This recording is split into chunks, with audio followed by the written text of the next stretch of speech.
So today is class 3, and we'll be doing a couple of great meditation practices today. Um,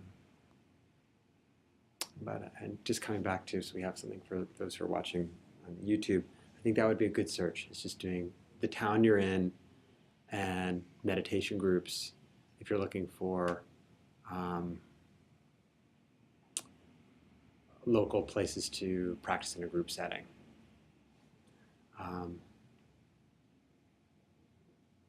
There's probably even like webinars, web-based groups. That's for some people they want it to be more spiritual, or some people they want to be more religious, and other people that's a turn off. So I would also explore that now that I'm thinking about it a little bit more. If there's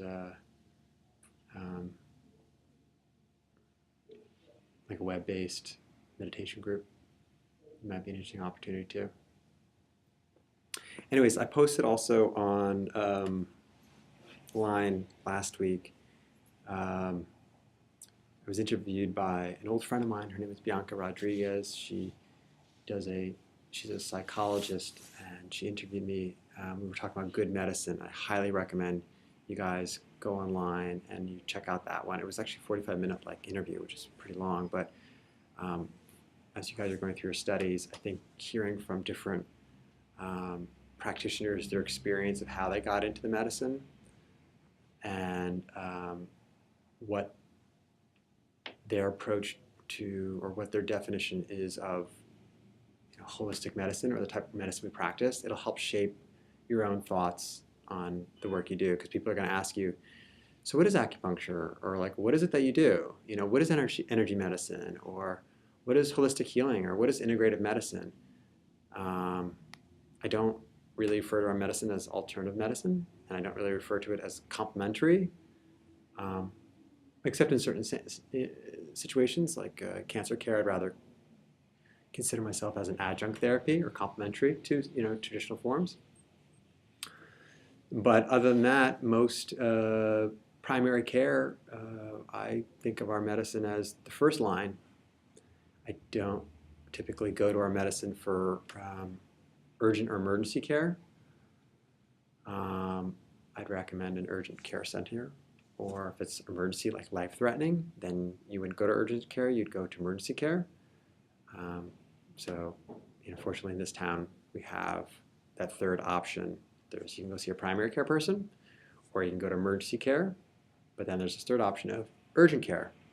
You should know about this, and you should know about where your urgent care centers are, so that when you confirm to your patients when they're having something that you don't feel comfortable working with, but that's not life-threatening.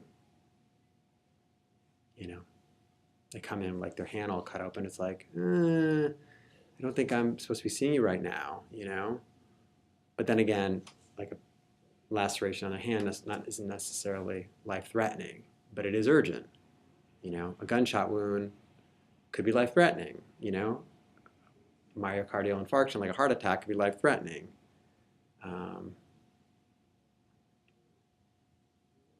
So find out about your urgent care centers. We have that in this town. Where I grew up, we didn't have that. We only had primary care and emergency care.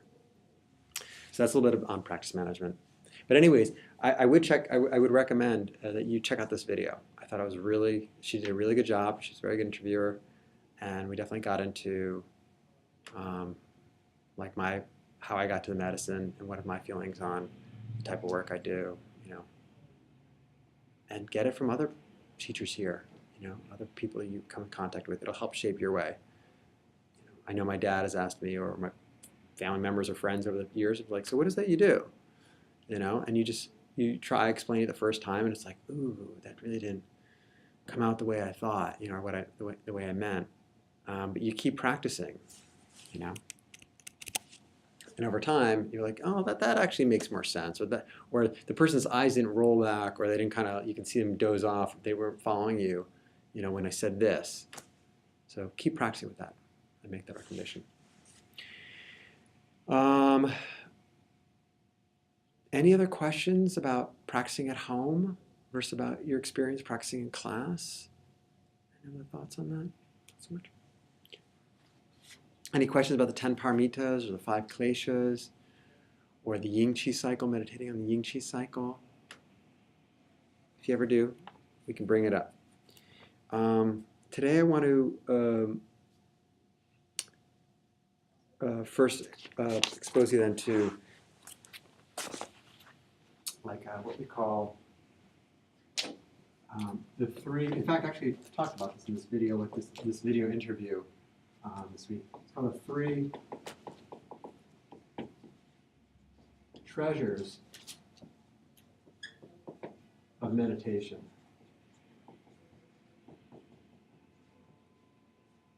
Okay? Or the 3 jewels of meditation. It's like 3 different elements that are essential to your practice, so that when tough times come through, you have the stability, you have the background how to not abandon your practice or abandon yourself as you go through a challenging moment in your life. In Buddhism, they would talk about meditation practice. They would say you would take refuge in 3 things. They would talk about taking refuge in Buddha, Dharma, and Sangha.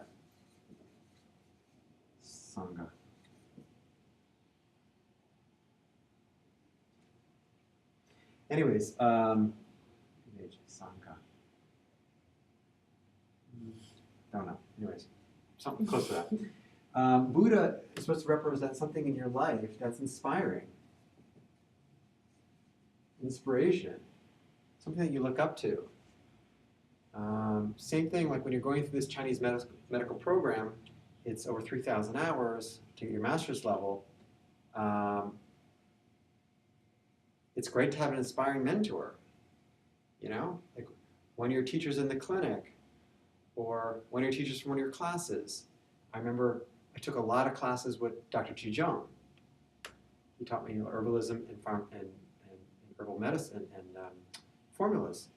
When I first got to the school, I actually had really no interest in herbal medicine. I just was interested in primary care and acupuncture. But I had to take the classes, so I did. And I just took course after course with him. And I'll tell you, the guy really sort of pushes chi. I mean, he's a strong healer. And he helped me transform something in myself to fall in love with herbalism. He helped inspire me to go deeper into this medicine. So teachers like that, Buddha, in Buddhism or in other religions, they have other spiritual heads or lineage holders, but they're supposed to represent someone that, male or female, that did certain practices and then it was awakened, and they were a person. And since they were a person and got awakened, I had the same, seed of awakening in myself. So something inspiring, and it doesn't have to be necessarily a person. It could be a family member, it could be a friend, a teacher, it could be not a person, it could be an animal, like a pet. People comment, oh, my dog unconditionally loves me, and that's really inspiring to me. Or other people, it may not be even a pet, it may be just an object. Like when I meditate, I light myself a candle, and I focus on that divine light, and I feel it in my heart, and that's my practice. Or other people go up, I remember once meditating at Niagara Falls, and I'm just sitting there and you just hear this water, this intense strength of all this power of the water, and that was inspiring to me. It just made me feel uplifted. So anyways, finding someone in your life, like I told you the story also, Jan Wills, one of my meditation teachers back in when I was in college, and also when I told you about Amachi, the hugging lady, and how she's able to hug so many people and be available and service so many people. That helps me through my own struggles, my day-to-day things, especially my practice. If I'm getting tired at the end of the day and I think about like 10 or 12 patients, that's not so many when you compare to hugging 5,000 people a day. So that's important. Dharma, you also need your own personal interest to learn, your love of learning, your love of knowledge, your love of truth. You're just really wanting to become a great healer, so you're so interested in the material here in Chinese medical school just to because you want to better understand,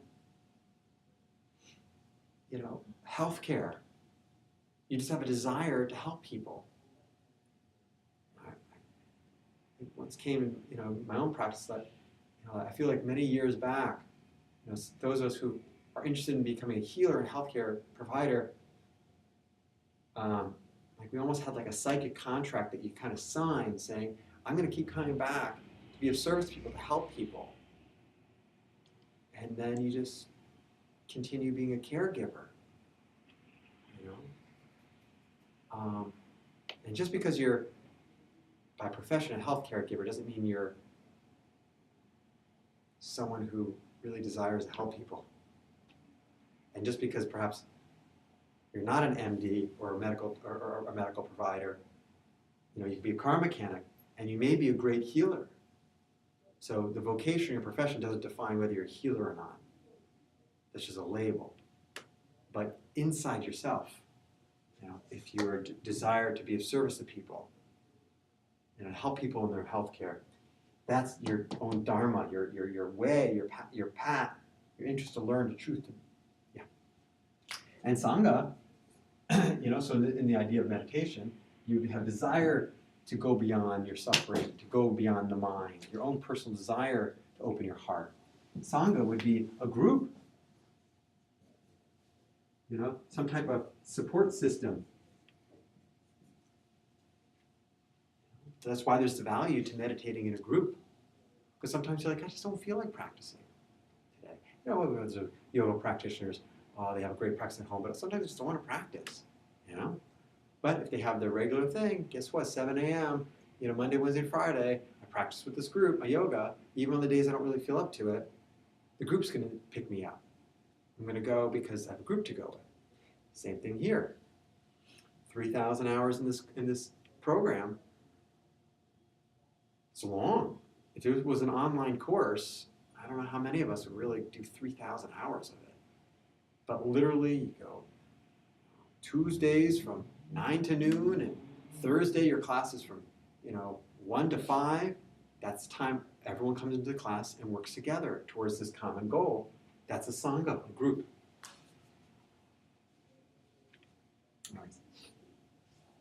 So even in Chinese medicine, you need 3 things to be embodied. You need Shen, Jing, Qi, and Shen. You cannot survive with 1 or 2 of these. You need all 3. You need the Jing, the support, the genetics from your family, the lineage that has, helped you to get here. You couldn't be here without that. Your Qi, which you get from air and food, Da Qi and Gu Qi. Da, air, Gu is food, that you have to, practice taking in every day. Your own desire to get things done, to live. And also a sense of inspiration in your life. Your Shen, your spirit needs to be peaceful and aligned with all that's around us. So this is Tibetan Buddhist, this is more in English, this is more Chinese medicine, and this is the practice I'd like to try right now. It looks, like a pyramid, and you're inside the pyramid, you're visualizing yourself, and this bottom third represents that Jing energy, support system, network, sangha. There's middle where your digestion, your breathing. There's the qi, and the top is the shen. Any questions on that before we practice? It's okay.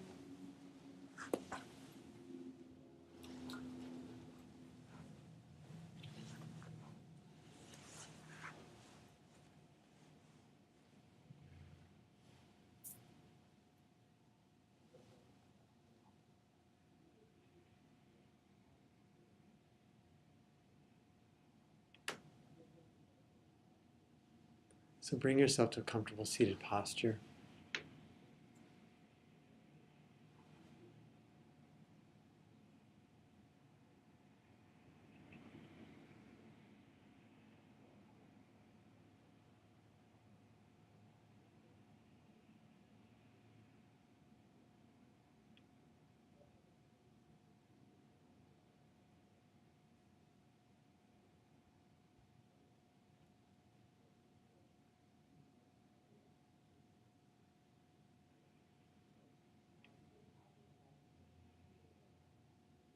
Scan your body, relax the body.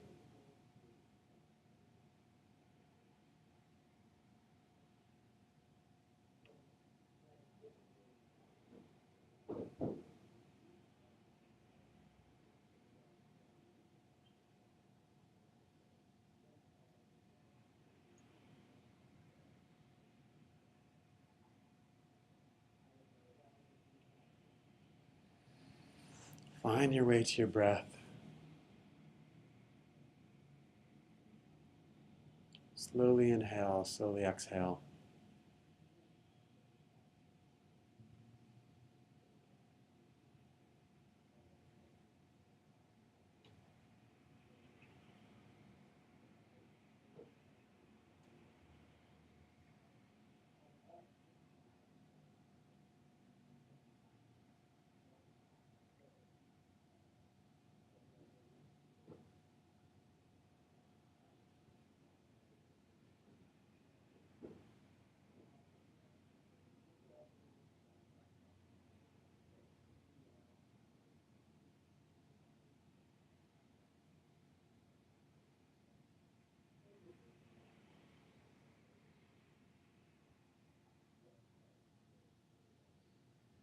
Let go of the thoughts, let go of the emotions. Come back to your breath.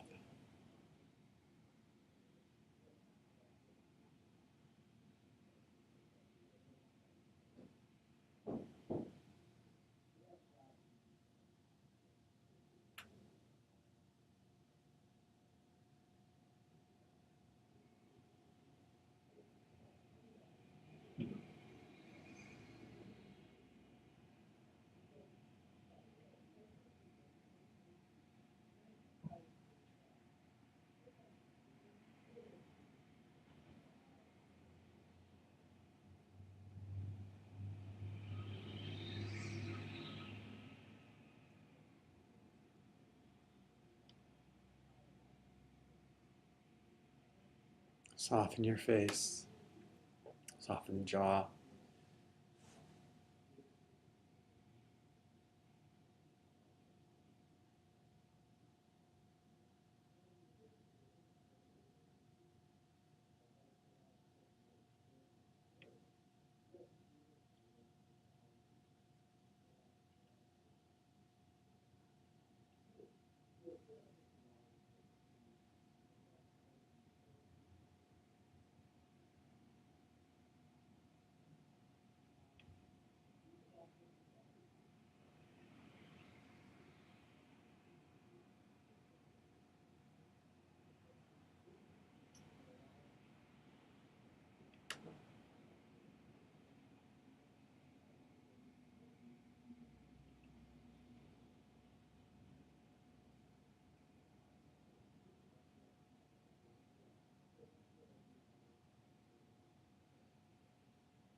And bring your attention to the lower part of your body.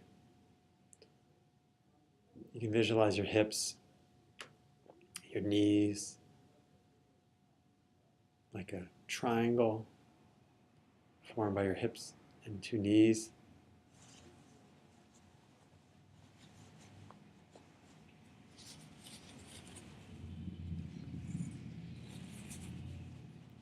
Feel this like the core or the base of the pyramid, lower third. Feeling the energy coming up to about low abdomen.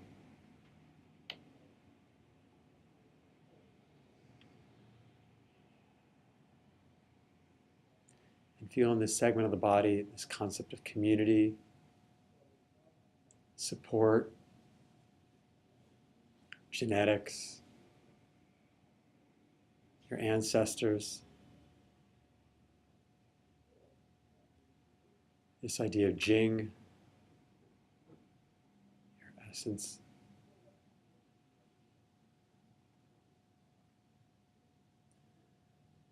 Or idea of Sangha.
And then move to the middle part of your body, abdomen, your gut, and your lungs, your breath. The air coming in, the Da Qi, the Qi that comes from the air. And the energy coming in through the food you eat, the Gu Qi, into your gut.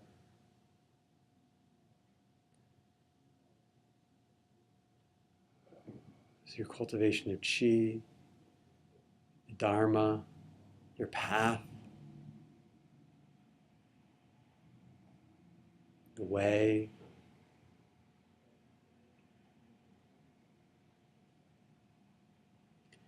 your own desire to learn knowledge and truth,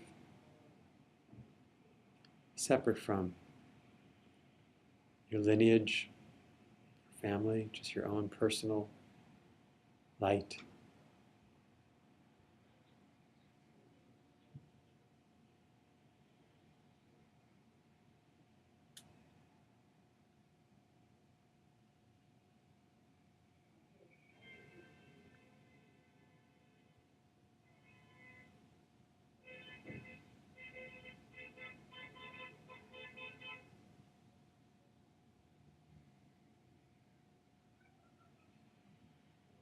Slowly inhale and exhale.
And then move from the chest, abdomen, up into the head, through the neck, feeling this third segment of the pyramid, this top part. Bringing your attention to the Shen, or the spirit, this sense of light, rainbow light, sense of inspiration, connection to something greater than our just limited self.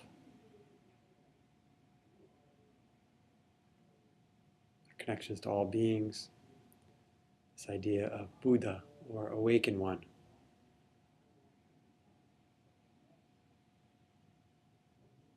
Peaceful mind, open heart.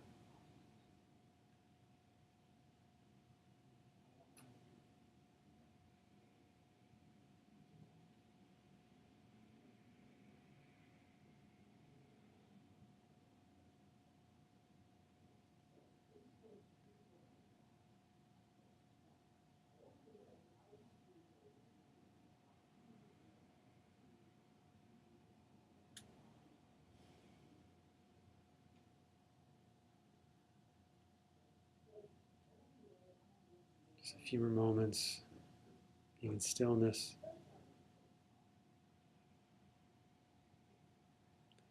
Feeling all three elements, three compartments of this pyramid merging into one.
And just a few more moments, coming back to your breath, letting go of the thoughts, the emotions.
Last few breaths, letting go into thoughts.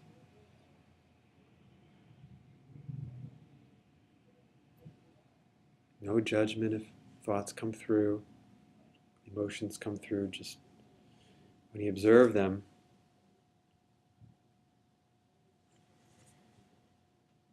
recognize it, and just let go. could even inhale, think the word let, and exhale, think the word go. Let go.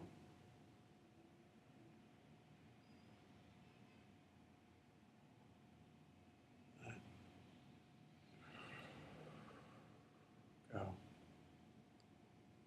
Allowing yourself just to be present, peaceful mind, still mind, focusing on the breath.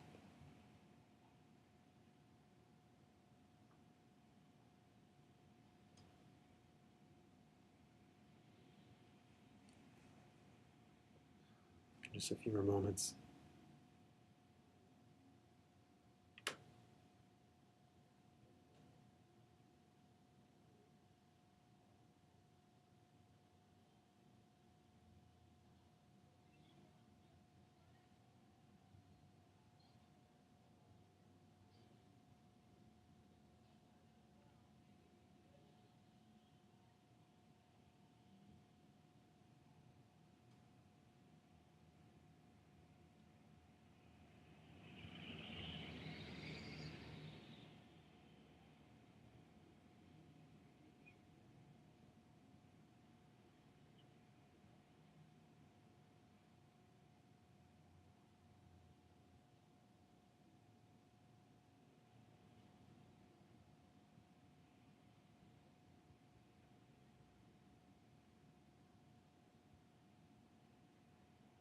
When you're ready, you can bring your hands to your heart.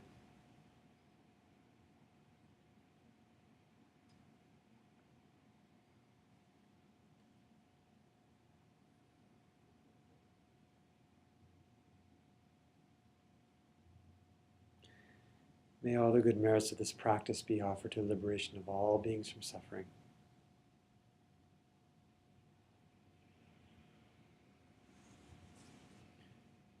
And when you're ready, you can slowly allow yourself to come out of your practice and allow your eyes to open.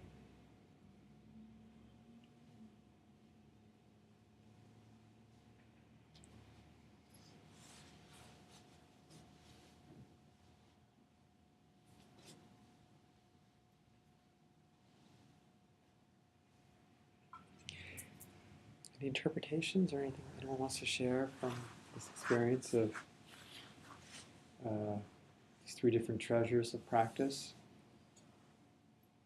Perhaps the interpretations of the three jewels of meditation as it applies to Chinese medicine?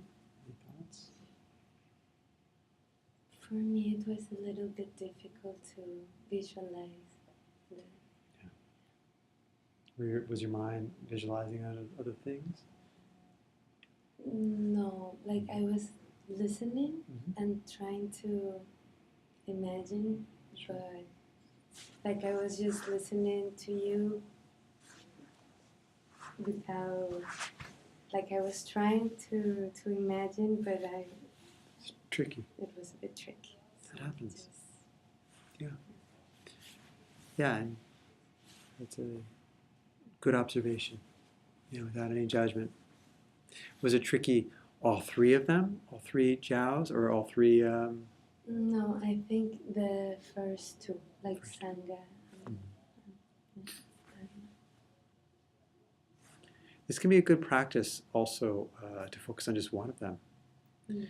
especially if it's more challenging to do one versus one of the others.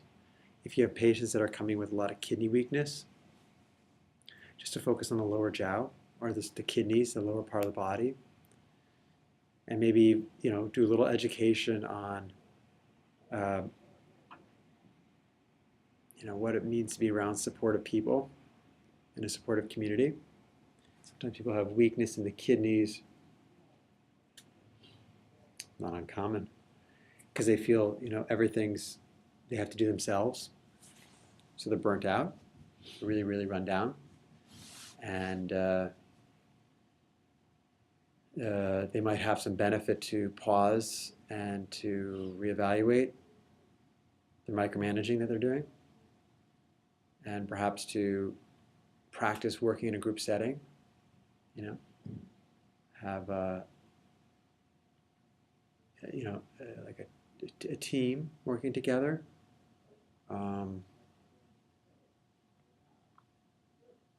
depending on the type of work they do, perhaps delineating responsibilities so that it's not all on their back, or taking breaks so it's not all on their back all the time. You hear that a lot, the adrenal fatigue, adrenal burnout. Cortisol levels just get shot because people just go, go, go, go, go. And there is no break. Supplements are fine to remedy it. Well, if they can't change or they're refusing to change, but a meditation on this lower part and trying to find a community that they can work with to help balance themselves being so depleted, either to receive support from a community or to just get recharged by being part of community. Or perhaps it's one of the other jows. Someone has digestive issues or breathing issues.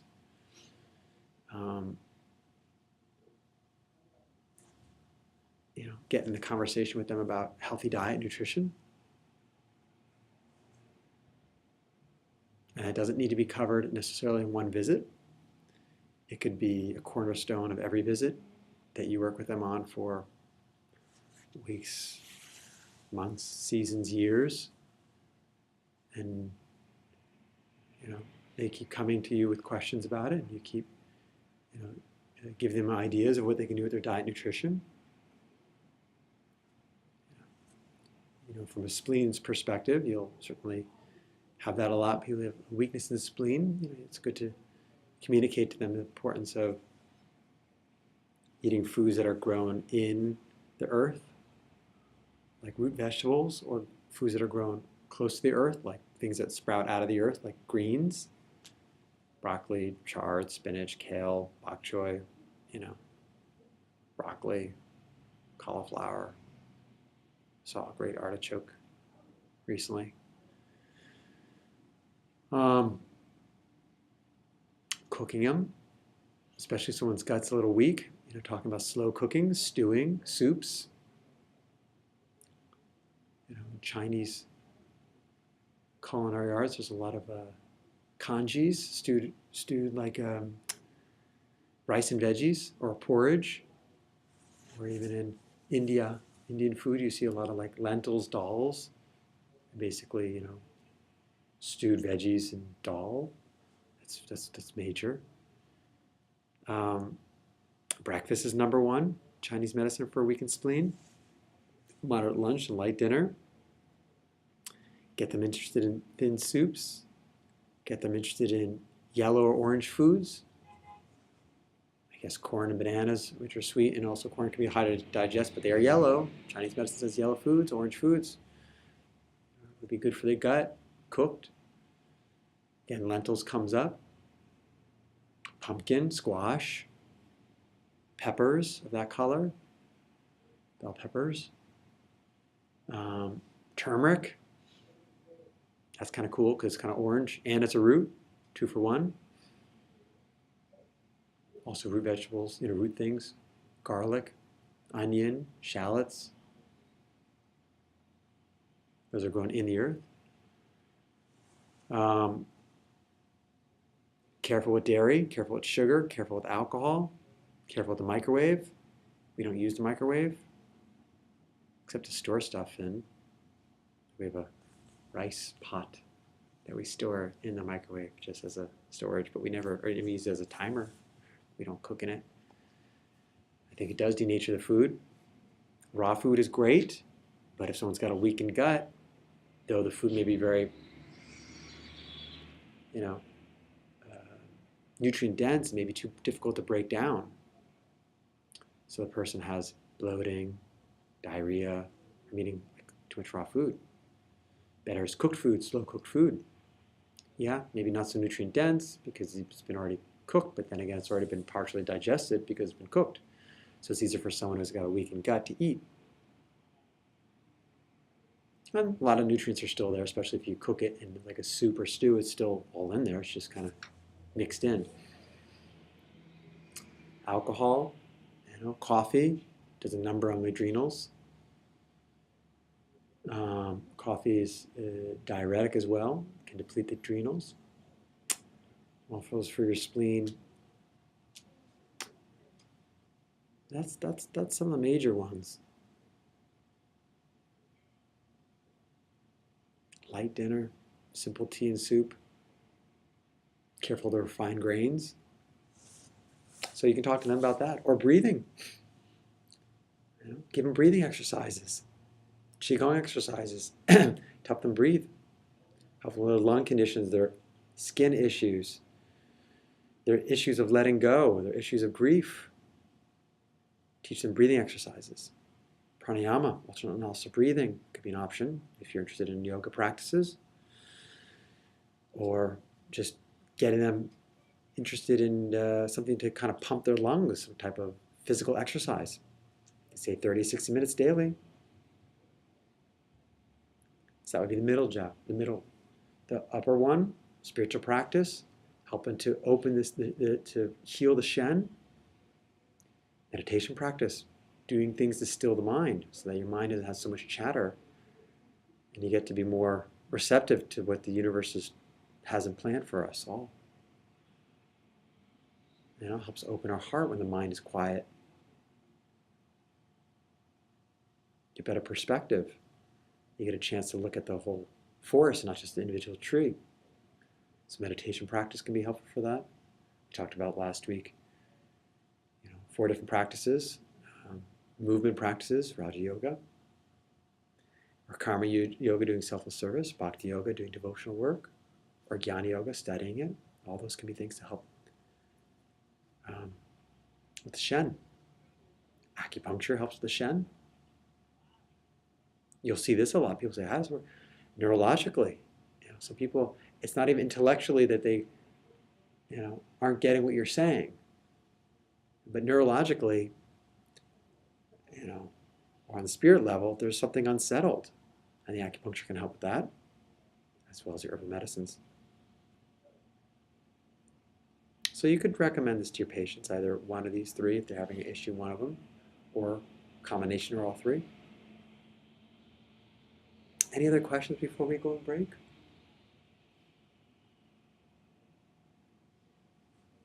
All right. Well, let's take a little break. How about we meet back at 11:10 in 10 minutes, and we'll take it from there.